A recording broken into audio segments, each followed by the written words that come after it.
what happened to you? I went through a volatile childhood, a lot of ups and downs. I was moved around from family member to family member until I landed at my aunt's house. Eventually, when I was about 12 years old, I finally went to live with my mother, who at the time was not a healthy household to be in. A lot of drugs and violence present in the home. And because of that, I ran away for the first time, and I was eventually trafficked by a woman that lived down the street from us. Um, 14, I ended up pregnant, and I was left to navigate this world as a young mother alone. I ended up living with a pedophile for about 5 years. Um, Finally left him because I suspected him sexually abusing my son. And after that, I ended up getting married. I met my husband through that transition. We had gotten married. I had a few more kids, and you would think that's the happily ever after, but I was eventually trafficked once again before I actually found freedom. Um, I was a full-time student. I was a general manager for a restaurant. I was working full-time, 3 kids at home, and I fell into a pain pill addiction through emergency surgery. And that allowed all of my childhood's trauma to surface. And I almost felt like I missed out on something. So I did the one thing I knew how to do very well, and I ran away. I ran away from my husband and my kids looking for a better life. And my life wasn't bad. I just was a very hurt and traumatized person who had never received any counseling or healing. I never had any support. I didn't know what a healthy relationship looked like. So eventually, through that separation with my family, I met somebody who initially appeared to be the one that was going to fix all of my problems. And he sold me a false dream. He started to manipulate and control me. He eventually set a quota of how much money I had to make him each day, and if I did not comply with his demands, there was punishment in the form of physical and sexual abuse, and he would not let me eat anything that day.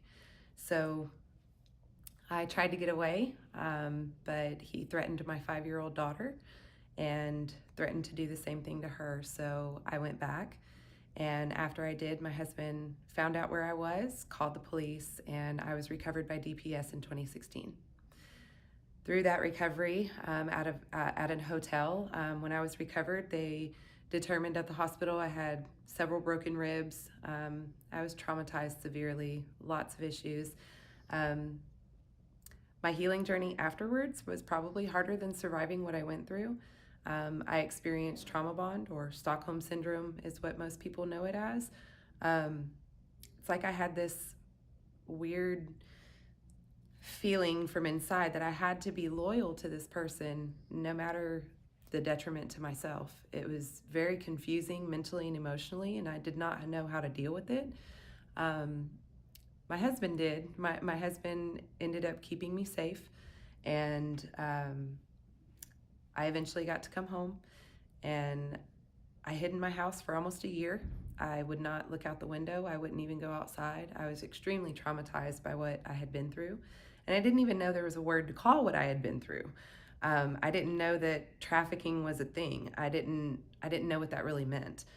So by this time, my trafficker as an adult, he's on the run, facing charges for human trafficking, and I thought he was outside gonna come get me if I walked outside. So it was a fear thing. I eventually, it was too much for me, so I attempted suicide by eating a whole bottle of Xanax. And that was the day, October 4th of 2017, that I tell a lot of people I tried to throw in the towel, but God threw it in my face and said, no, you have work to do. So today, my son is a full-time student at LSU. He's about to graduate and go off to grad school. My 2 other children live at home with me and my husband, and it's probably the best life we've ever had. I today am not just a survivor, but I'm an educator, I'm a leader, and an expert in this fight. I have solely dedicated my life and have passion in this field to educate the general public and other people that can help other survivors out of this. So yeah, it's a kind of hidden world. Yeah. I guess because it's so mobile, right? Well, I think it's hidden because a lot of people think that trafficking looks like the movie Taken. And so they don't think that it happens right here in our backyard. And a lot of people are misinformed of what it really is and what it looks like. It might not be that that girl on the corner that you think is prostituting, she might be forced to be standing there. So a lot of people look at this as not an issue in my backyard, but I'll be the one to tell you it is very much in your backyard. For our program with the ministry that I work with now, we've actually received at least 15 applications from Gregg County. So, and that was just last year. So it is here. It is very prevalent in not just big cities, but in rural communities as well. And it's actually able to hide better in rural communities because there's fewer police and everybody knows everybody. So it's easier to keep those types of things hidden. What should you do if you suspect it's happening? I would call law enforcement. And if you're not satisfied with your local law enforcement and the response that you think that they would provide you, then call the Human Trafficking Hotline. The number is 1-888-373-7888.